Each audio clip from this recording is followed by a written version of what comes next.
En santé, 20 ans de prise en charge gratuite par MSF à Kinshasa. Les équipes de Médecins sans frontières jouent un rôle clé dans la prise en charge du VIH-Sida. L'accès gratuit aux soins reste la plus grande réalisation du MSF au Congo. Suivez ce reportage. Mai 2002, ouverture par les équipes de Médecins sans frontières du tout premier centre de traitement ambulatoire du VIH-Sida à Kinshasa. Objectif, diminuer considérablement les risques de contamination de cette pandémie.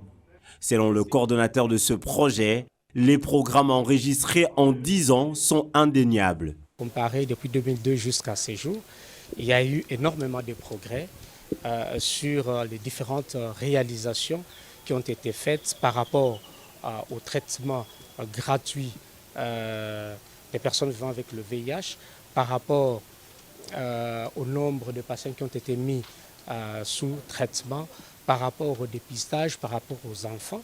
Mais il y a encore énormément de défis qui restent. Et ces défis sont liés notamment au dépistage. Le dépistage reste le meilleur moyen de prévention à ce jour. Selon l'ONU-SIDA, plus de 500 000 personnes vivent avec le virus en RDC et près de 20 000 l'ont contracté l'année dernière. La diminution de ces taux de contamination passe également par le dépistage de la femme enceinte. Pourtant, la RDC est encore mauvais élève en cette matière.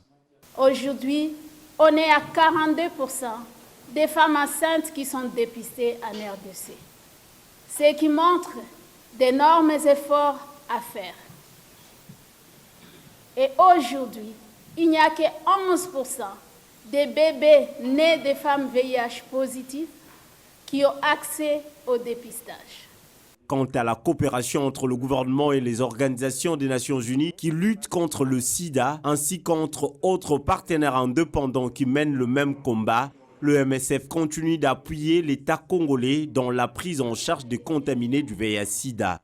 Médecins sans frontières continuera la prise en charge médicale déjà offerte actuellement, non seulement au centre hospitalier de Cabinda, mais également dans les autres structures de santé, centres de santé et hôpitaux de la ville de Kinshasa et à l'intérieur du pays. 6 provinces bénéficient de ce service, notamment le Nord Kivu, le Maniema, l'Ituri, le Kasaï oriental et le Congo central. Cet appui prend la forme d'une prise en charge directe de patients.